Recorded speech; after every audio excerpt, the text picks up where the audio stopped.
প্রিয় শিক্ষার্থীবৃন্দ, বীরচলন শহীদ শামসুজ্জা college Gurdaspur Natore BBA সম্মান ব্যবস্থাপনা বিভাগের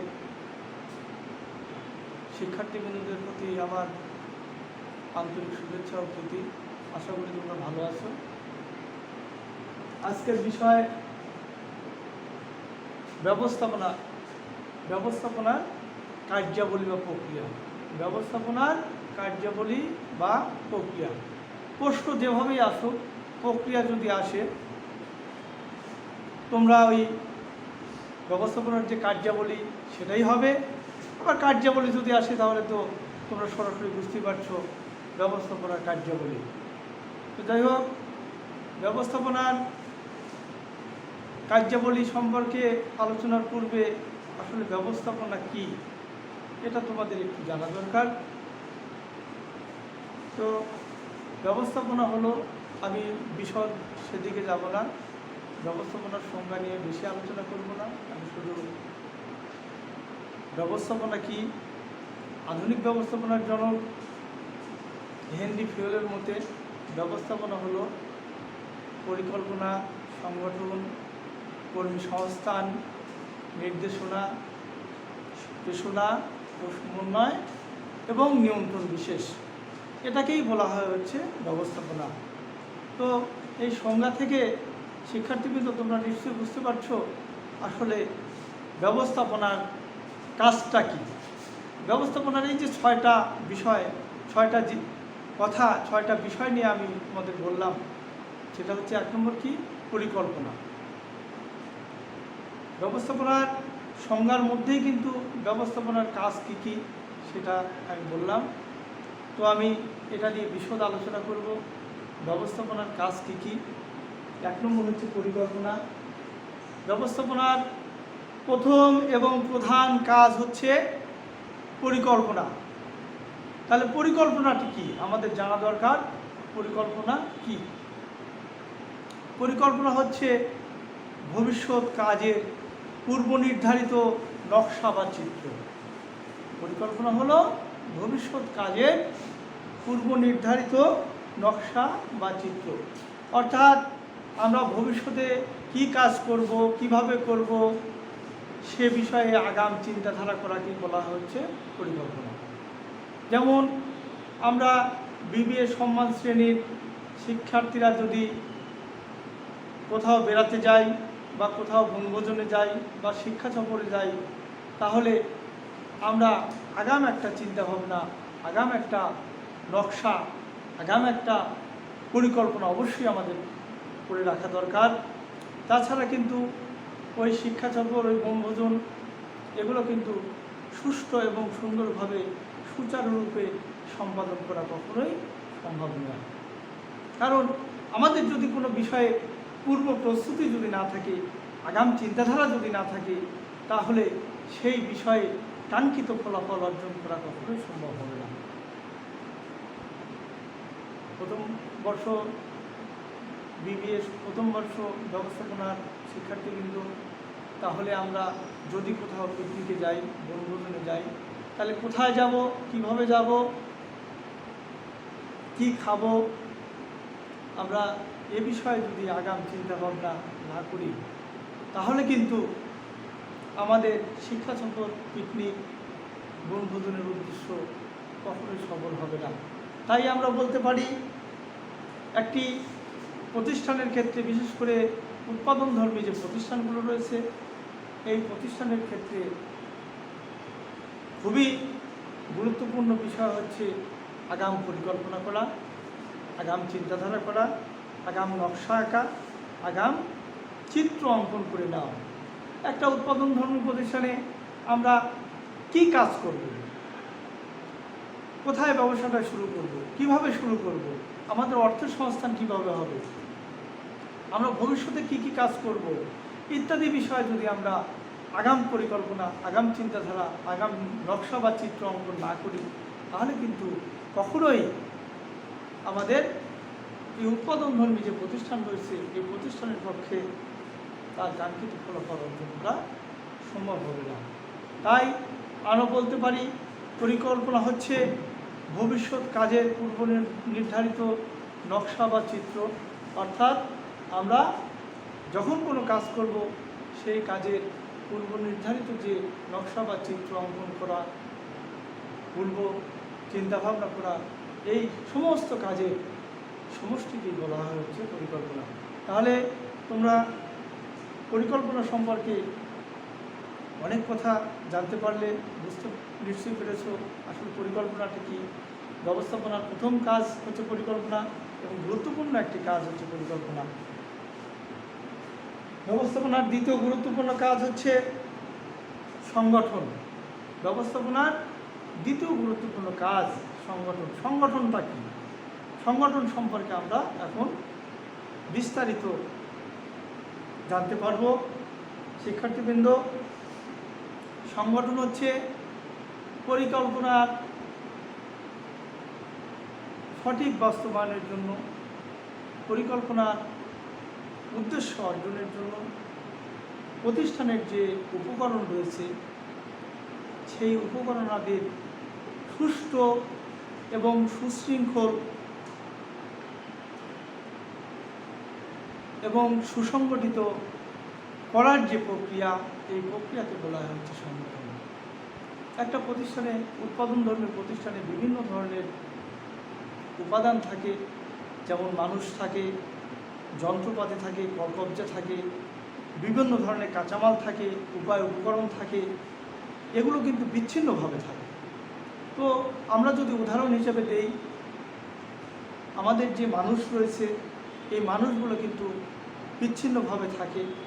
তাদেরকে যদি সঠিক কাজ, তারা কি কাজ করবে, তাদের দায়িত্ব কর্তব্য কতটুকু, এগুলো যদি নির্ধারণ করে না দেওয়া যায় তাহলে কিন্তু ওই ব্যক্তি সুষ্ঠু এবং সুন্দরভাবে ওই প্রতিষ্ঠানের তার উপর অর্পিত দায়িত্ব পালন করতে পারবে না। সুতরাং এখানে সংগঠন বলতে আমরা বুঝি কি, যে একটা প্রতিষ্ঠানের যে উপায় উপকরণ থাকবে সেগুলোকে সুসংগঠিত এবং কার্য উপযোগী করার যে প্রক্রিয়া, এই প্রক্রিয়াকে বলা হচ্ছে সংগঠন।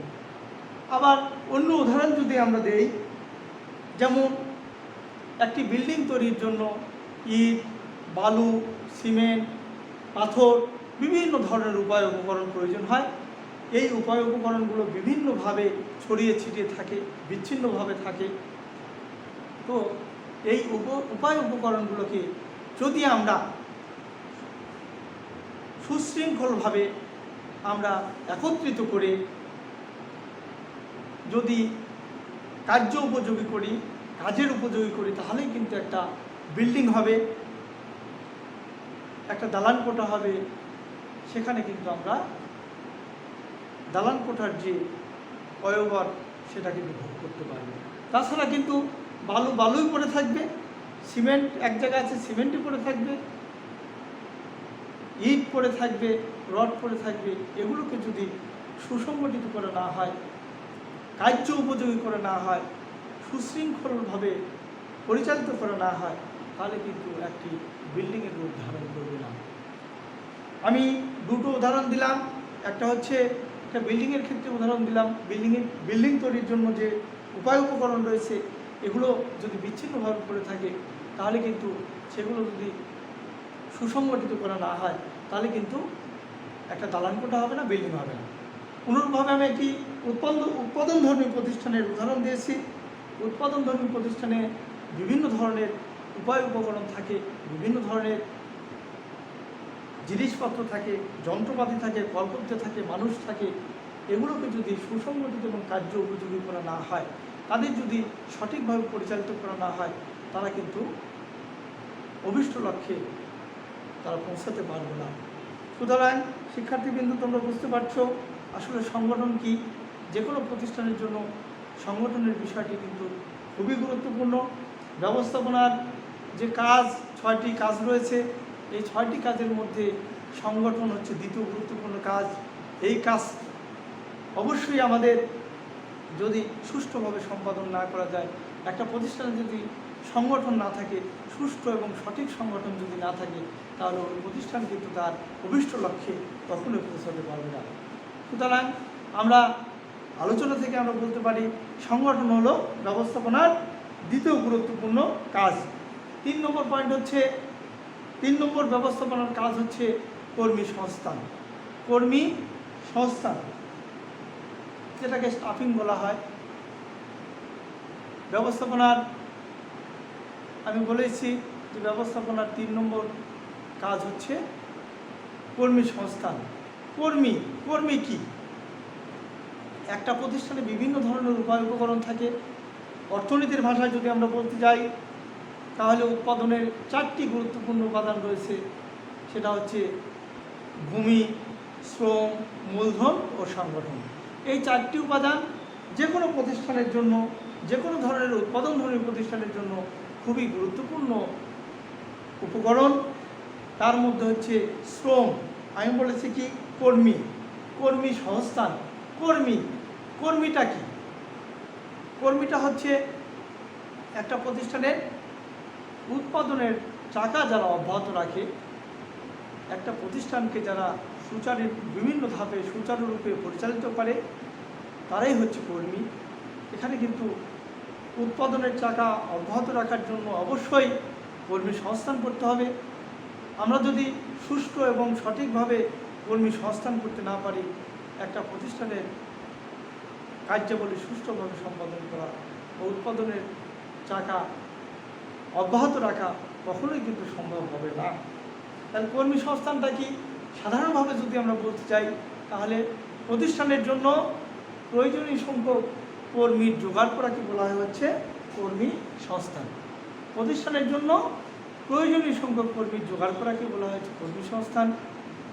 এখন ব্যাপকভাবে যদি আমরা বলতে চাই আসলে কর্মী সংস্থানটা কি, একটা প্রতিষ্ঠানের জন্য কর্মী সংগ্রহ করা, সেখান থেকে কর্মী নির্বাচন করা, তারপরে তাদেরকে প্রশিক্ষণ দেওয়া, তাদের উত্তম কাজে নিয়োজিত করা, এই যে সর্বোপরি তাদেরকে উন্নীত করার যে প্রক্রিয়া, এই প্রক্রিয়াকেই বলা হয়েছে কর্মী সংস্থান। তাহলে তোমরা নিশ্চয়ই বুঝতে পারছো কর্মী সংস্থান ব্যবস্থাপনার তৃতীয় একটা গুরুত্বপূর্ণ কাজ। 4 নম্বর হচ্ছে নির্দেশনা। সাধারণভাবে আমরা নির্দেশনা, ডাইরেকশন যেটাকে বলা হয়, নির্দেশনাটা কি? প্রতিষ্ঠানের নিয়োজিত কর্মীদের আদেশ নির্দেশ প্রদান করাকে বলা হয় সাধারণভাবে নির্দেশনা।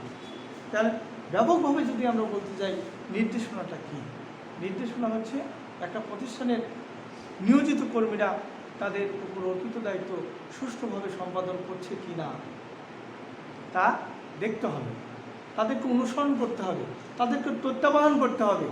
এই যে অনুসরণ তত্ত্বাবধান করার যে প্রক্রিয়া, এই প্রক্রিয়াকে বলা হয়েছে নির্দেশনা। আসলে ব্যবস্থাপনার 4 নম্বর যে গুরুত্বপূর্ণ কাজ, এই নির্দেশনা। আসলে মানুষ এমনিতেই কিন্তু কাজ করবে না, তাদেরকে আদেশ নির্দেশ, ভয়ভীতি এগুলো যদি না দেখানো যায়, তাদেরকে যদি তত্ত্বাবধান করা না যায়, তাদেরকে যদি অনুসরণ না করা যায়, কখনোই কিন্তু তারা সুষ্ঠু সুন্দরভাবে কাজ করবে না। সুতরাং এই যে নির্দেশনা ব্যবস্থাপনার 4র্থ গুরুত্বপূর্ণ কাজ। 5ম কাজ হচ্ছে পেশনা। ব্যবস্থাপনার 5ম যে কাজ রয়েছে সেটা হচ্ছে পেশনা। আসলে একটি কথায় রয়েছে, একটি ঘোড়াকে জোর করে পানিতে নামানো যায়, তাকে কিন্তু জল খাওয়ানো যায় না। একটা ঘোড়াকে জলে নামানো যাবে কিন্তু তাকে জল খাওয়ানো যাবে না। এই উদাহরণটা যদি একটা প্রতিষ্ঠানের ক্ষেত্রে দেওয়া যায়, একটা প্রতিষ্ঠানের নিয়োজিত শ্রমিক কর্মচারীরা তারা কিন্তু সুষ্ঠু সুন্দরভাবে কাজ এমনিতেই তারা করবে না। তাদের যদি মোটিভেশন দেওয়া না যায়, উৎসাহিত করা না যায়, অনুপ্রাণিত করা না যায়, তারা কিন্তু সুষ্ঠু সুন্দরভাবে কাজ তারা করবে না। তাহলে পেশনা বলতে আমরা কি বুঝি? পেশনা বলতে বুঝি প্রতিষ্ঠানে নিয়োজিত কর্মীদের উৎসাহিত এবং অনুপ্রাণিত করার যে প্রক্রিয়া, এই প্রক্রিয়াকে বলা হচ্ছে পেশনা, মোটিভেশন যেটাকে বলা হয়। তাহলে ব্যবস্থাপনার 5ম যে গুরুত্বপূর্ণ কাজ সেটা হচ্ছে পেশনা। 6ষ্ঠ কাজ হচ্ছে সমন্বয় সাধন। যে কোনো কাজের জন্যই কিন্তু সমন্বয় একটা খুবই জরুরি। যেমন আমরা খেলার মাঠে যদি বলতে চাই তাহলে 2 পক্ষে 11 জন করে আমাদের 22 জন খেলোয়াড় থাকে। একটি দলের কথাই যদি আমরা বলি, 11 জন খেলোয়াড়ের মধ্যে যদি সুষ্ঠু সমন্বয় না থাকে তাহলে ওই দল কখনোই কিন্তু তারা বিজয় লাভ করতে পারবে না।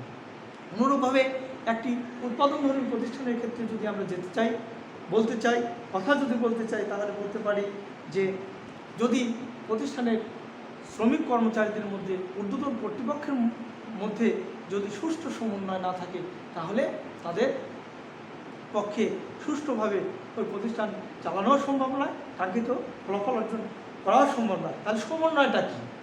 একটা প্রতিষ্ঠান বিভিন্ন ব্যক্তি, বিভাগ, এদের কাজের মধ্যে সুসংগঠিত এবং কার্যোপযোগী করার যে প্রক্রিয়া, এই প্রক্রিয়া অর্থাৎ একসূত্রে গঠিত করার যে প্রক্রিয়া, অর্থাৎ একটা প্রতিষ্ঠানে বিভিন্ন ব্যক্তি, বিভাগ, উপবিভাগ, এদের মধ্যে, এদের কাজের মধ্যে একসূতায় গাঁথার যে প্রক্রিয়া, এই প্রক্রিয়াটাকে বলা হয়েছে সমন্বয় সাধন। নিয়ন্ত্রণ, ব্যবস্থাপনার সর্বশেষ কাজ নিয়ন্ত্রণ। এই নিয়ন্ত্রণটা কি, এটা নিয়ে আমরা একটু বলবো। নিয়ন্ত্রণ হচ্ছে পরিকল্পনা অনুযায়ী প্রতিষ্ঠানের কার্যাবলী সুষ্ঠু এবং সুন্দরভাবে সম্পাদিত হচ্ছে কিনা তা দেখা, প্রয়োজনে ত্রুটি বিচ্যুতি হলে সেগুলো সংশোধনের ব্যবস্থা করা। এই যে সংশোধনের যে ব্যবস্থা, এই ব্যবস্থাকে বলা হচ্ছে নিয়ন্ত্রণ। অর্থাৎ যে কোনো প্রতিষ্ঠানের জন্য, আর সাধারণ কথায় আমরা এমনি নিয়ন্ত্রণ বলতে আমরা কী বুঝি, দমন করা, উপশম করা, এগুলোকে বলা হচ্ছে নিয়ন্ত্রণ সাধারণ কথায়। আর ব্যাপকভাবে যদি বলতে চাই, তাহলে নিয়ন্ত্রণ হচ্ছে একটা প্রতিষ্ঠানের পরিকল্পনা অনুযায়ী কার্যাবলী সম্পাদিত হচ্ছে কিনা তা দেখতে হবে, প্রয়োজনে তাদেরকে অনুসরণ করতে হবে, ভয়ভীতি দেখাতে হবে, প্রয়োজনে তাদেরকে অনুরোধ করতে হবে, তারপরে তাদেরকে ত্রুটি বিচ্যুতি সংশোধনের যে ব্যবস্থা, এই ব্যবস্থা করার যে সার্বিক যে প্রক্রিয়া, এই সার্বিক প্রক্রিয়াটি বলা হয়েছে নিয়ন্ত্রণ। তাহলে প্রিয় শিক্ষার্থী, বিবিএ সম্মান প্রথম বর্ষের শিক্ষার্থীবৃন্দ, তোমরা নিশ্চয়ই বুঝতে পারছো আসলে ব্যবস্থাপনার যে এই যে 7টা কাজের কথা আমি বললাম, পরিকল্পনা থেকে নিয়ন্ত্রণ পর্যন্ত এই যে 7টি কাজ, এই 7টি কাজ সম্পর্কে কিন্তু আমরা ব্যাপক এবং বিস্তারিতভাবে আমরা জানতে পারলাম। তাহলে আজকে আমাদের আলোচনা এখানেই শেষ করছি। আগামীতে আবার অন্য কোনো বিষয় নিয়ে, অন্য কোনো আঙ্গিকে তোমাদের সাথে দেখা হবে। সে পর্যন্ত তোমরা সুরক্ষিত থাকো, সুন্দর থাকো, ভালো থাকো, ঘরে থাকো, এই প্রত্যাশায় আল্লাহ হাফেজ।